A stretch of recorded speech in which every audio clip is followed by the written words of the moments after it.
today is Ohigan, and Ohigan is, as he said, is the other shore, but it means enlightenment or awakening. And today I'd like to talk about three aspects of awakening, and they are love and compassion, two, equality, and third, interdependence or oneness. So these three are the qualities of enlightenment.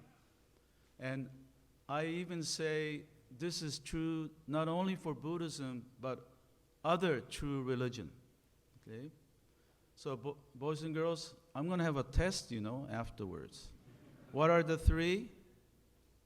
Love and compassion. Well, let's just go with love. Okay, love. And what's the second one? Equality. Equality means not that everybody's the same. We're all different, but we treat everyone equally. And and thirdly is interdependent. Well, that's a little too hard. So together, all together. Okay. So, by the way, I hadn't sang this song, Buddha Loves You. So great, huh? Actually, Kimi Hisatsune and Jane Imamura, I knew them very well. And I think about them quite often because, anyway, I had very close relationship with them. And anyway, but especially the part that, Buddha loves you. The little fish, Buddha loves you, little fish. Yeah, that's really good. Really. Actually, my grandson, who's 7 months old, that's how I try to entertain him. I make the, and then he looks at me really good. Or I do. Sometimes I do this. I bet you can't do that, right? Do they teach that to you in Cub Scout? Okay, please learn. That's anyway. Okay, I don't have too much time. I think you gave me 2 hours, right, Reverend? All right. Well, 20 minutes or so, not more than 30. But I have 2 stories that I want to share, which will reflect those 3 points that I talked about. First one is what's on the monitor, the TV screen. You can all see it, right? Okay, these are my cats. Actually, I shouldn't claim them as mine. They're more stray cats who live in my home in Tokyo. 10 years ago, next door in the backyard, I found that a bunch of kittens were born in the backyard, but my neighbor never goes to the backyard, and there will be no way for them to live. So I took it upon myself to adopt them. And so we had about 8 cats, and now we're down to only 3. And unfortunately, well, let me introduce them to you. The yellow one is Mike. Well, my kids gave them all Japanese names. Mike. Well, we can call him Mike. It's same spelling, M-I-K-E. So, well, let's call him Mike. He would be surprised, but okay. And then the white one is Yuko, and she, and then the one that she's kissing is Chako. So actually, my email address is Chako Tanaka, and so, but I'm really kind of sad because she is no longer coming to be fed. So we figure she's gone.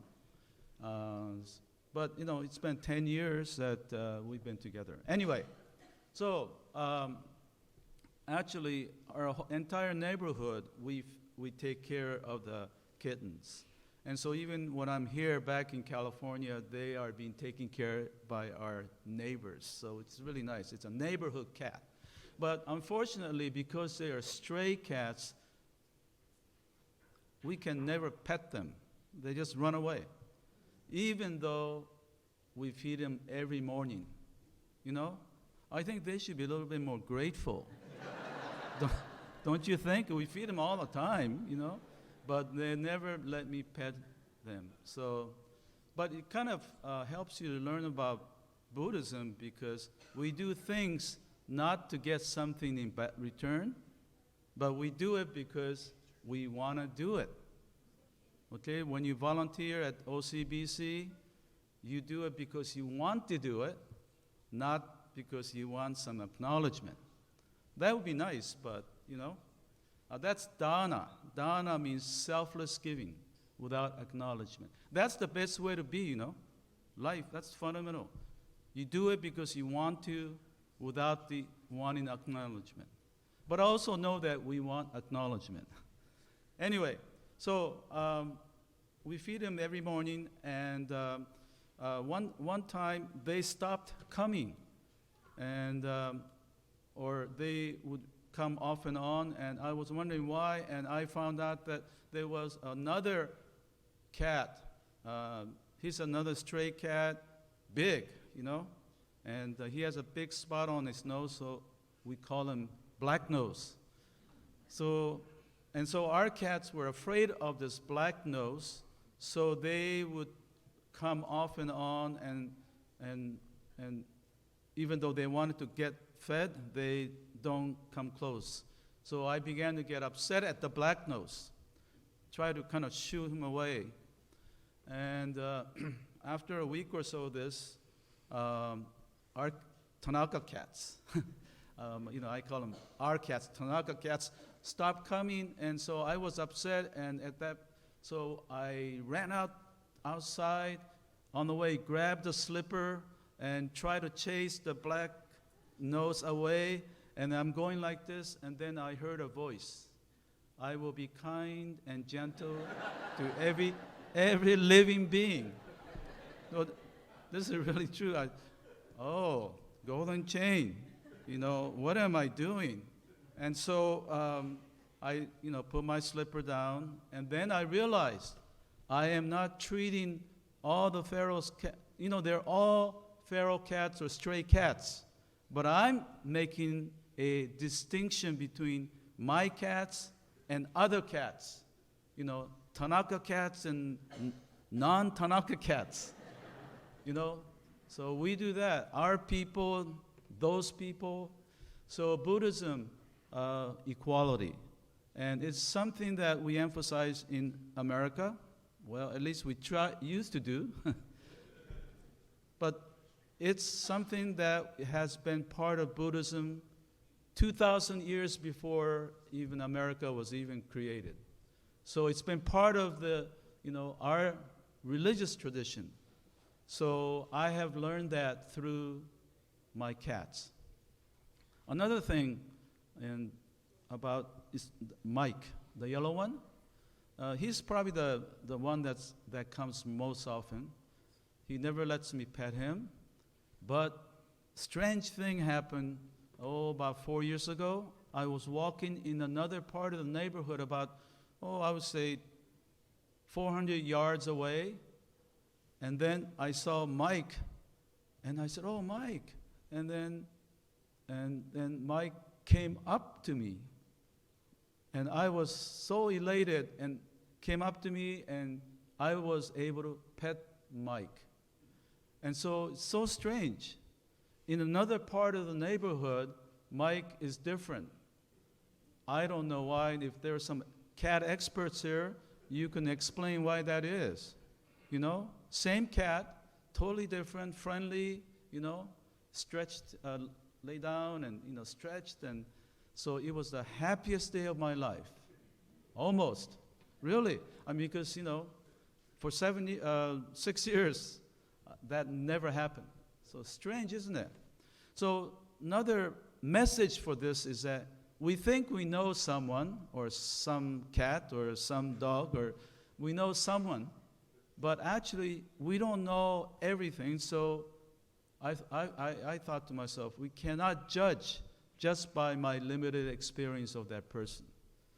So, there are people that you think, oh, he or she's not too friendly, but we should be open-minded. So Buddhism helps us to be more open-minded. Mind is like a parachute. It works best when it's opened. You like that? Yeah? Please learn. Mind is like a parachute. It works best when it's opened. Okay, so that's the end of my cat story. Did you like that? I think you guys were kind of listening, yeah? It's okay. It's okay. Just remember, something about what I just said. Okay. All right, so next one, I have graphics for you, and it's a story about a blue bird. And this was written by a wife of a minister who is in Brazil, Ajoro Shinshi minister. Her name is Noriko, Japanese born, Japanese race, but now she's in Brazil. So here we go. Well, it's mostly in Japanese, but there is English, and I kind of endorsed this for her. And it's about a bluebird. So when the bluebird sings, okay? So you'll take about 7-8 minutes to talk for the whole story. Okay. Deep in the forest, there lived a beautiful bluebird. The bluebird was very proud of its own beauty. When flying through the forest, everyone would say, over there, it's the bluebird. How beautiful it is. As they let out an envious sigh. Okay? It's a good-looking bird. Hey, and then the other bird says, hey, bluebird, why don't you come and sing with us? His friends called out to him one day, but the bluebird frantically flew away. Come, sing with us. But bluebird just flew away. What's with him? He's always like that. Fine, let's just forget about him and sing. Always being this way, no one has ever heard the bluebird sing. Okay, so the friends or other birds felt, he's always unfriendly. But the bluebird, what is he doing? Is he laughing? No, he's What is he doing? Yeah. Crying. That's right. He's crying. As the singing of his friends could be heard, alone at home, the bluebird quietly let out a sigh. Oh, how I wish I could sing with my friends. But unlike his appearance, his voice was raspy and unpleasant. In other words, his voice was not good. He didn't like his voice. He was ashamed. Since then, the bluebird quietly goes out at dusk so he wouldn't be seen by his friends. Then one day, out of nowhere, a beautiful voice singing "Buposo" was heard. Buposo, it's more like Buposo. Do you know what it means? Buddha, Dharma, Sangha in Japanese. So here, this sound, Buposo. What a beautiful voice. The bluebird, in his search of the owner of the beautiful voice, searched the forest. Buposo, Buposo. But of course, that voice was also heard by the bluebird's friends in the forest. Buposo, Buposo. Because the bluebird was always flying when the beautiful voice was heard, his friends thought that it was the bluebird's voice.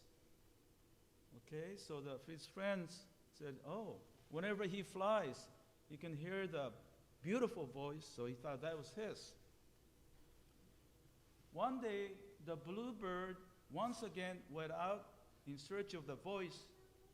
Just then, his friends called out, "Hey, Bluebird, you sure sing with an amazing voice.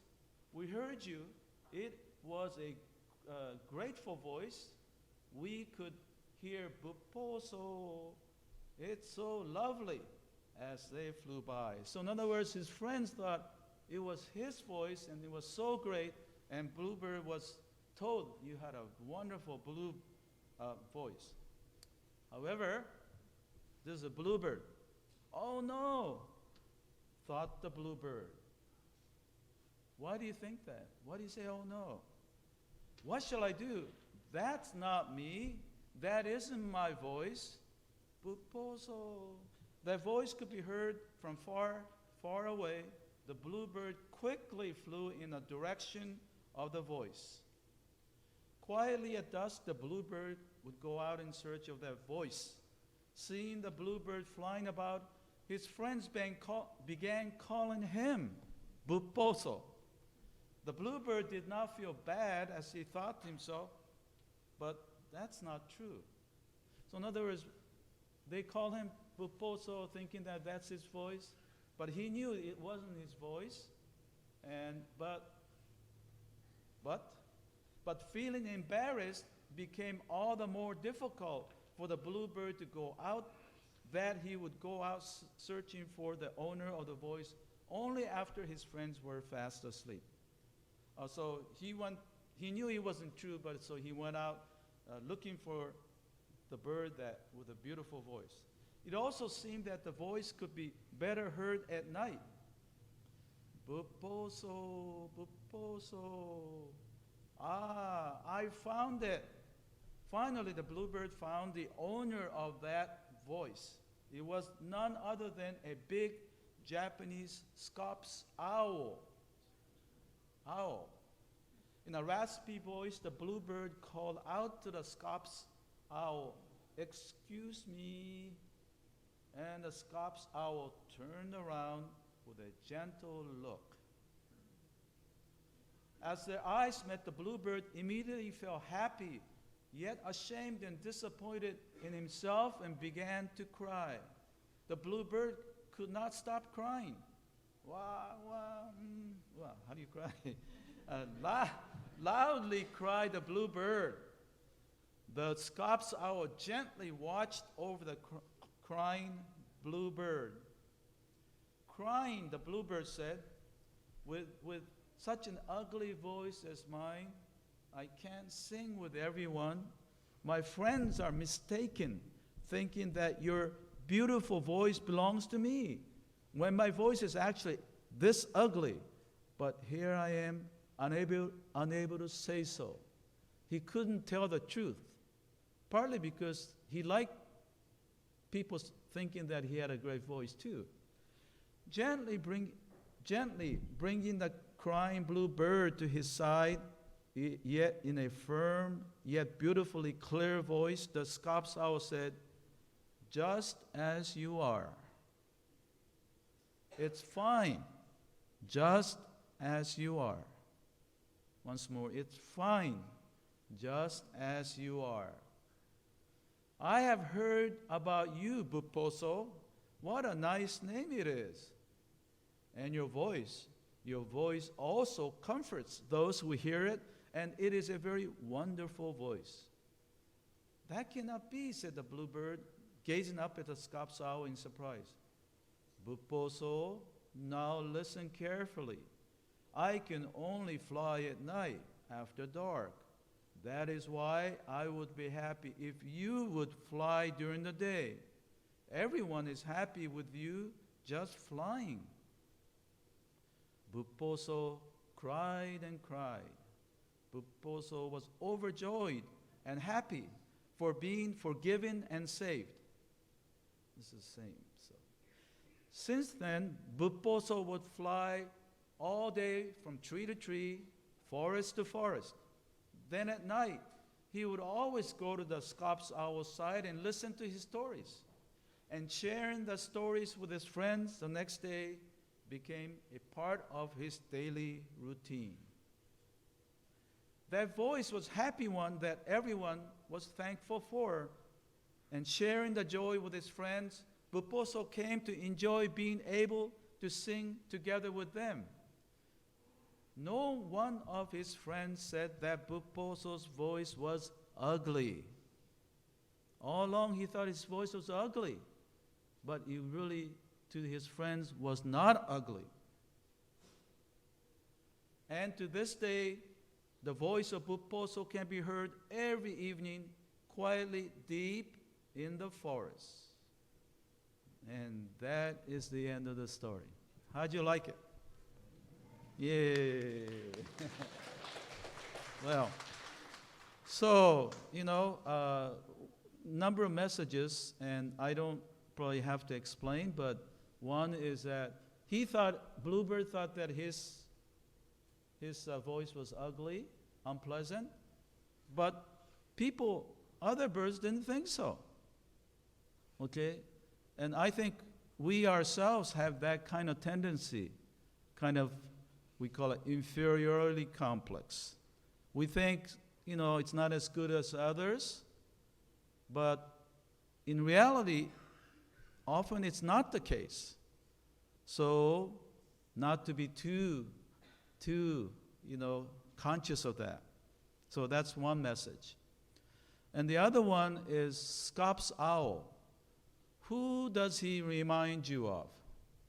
Up here. Reverend Harada? Yeah, I think, he represents, he's not the Buddha, but he represents the Buddha. So, anybody? Up here, okay. Who does the owl remind you of? What's the reverence? Okay. Anybody? Does he remind you of the flower? Or how about the one in the middle, the Buddha?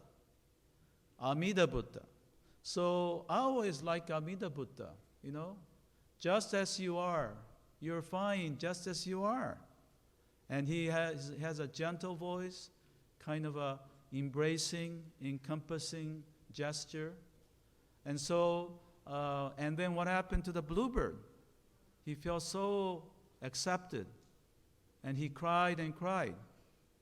He cried not because he was sad, he cried because he was happy that he was being accepted for who he is. So, there are many other messages, I think, but maybe you can find your own message in this story. So, and finally, I wasn't planning on it, but I just noticed that this badge came up. What does it say? Wake up. Wake up. Okay? So this is the wake up to the truth of the three principles of love, equality, and togetherness. Okay, these three things. So Ohigan is going to the other shore, waking up to enlightenment, and these are the three things. So I'd like to close by once more. So in the two stories I told, the love, where do we see? Where do we see love? Well, I think the Scop's owl's love for the bluebird. Regardless of who he is, he accepted with love. Now, equality. Where did you hear equality or the message of equality in the stories? I think in a cat story, okay? I was not treating all the cats equally. I was discriminating. No, my cat and other cats. Okay, and lastly, together. Well, I think you can find it in the end, especially the bluebird. He came together with other birds, a sense of togetherness. He realized after he saw himself for who he is. Oh, I think I want to say one more thing. these three, this is more for adults, these three qualities, I think, as I said, can be found in all religions. And last year I was I was on an NHK program, and I was interviewed, and this interviewer asked, what is the essence of Buddhism? And I hadn't really thought about it, but I came up all of a sudden with these three things, the three principles. And then I talked about when President Obama went to Hiroshima, the atom bomb site. And did you all see that? Of course. And if you think about it, here's a sitting American president going to a place where its army had bombed, and hundreds of thousands of people, 200,000 people, all passed away.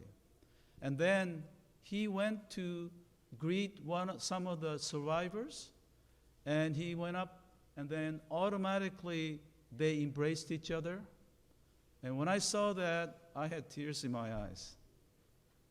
I even getting a little my throat, because it exemplifies those three things of love for each other despite what had happened.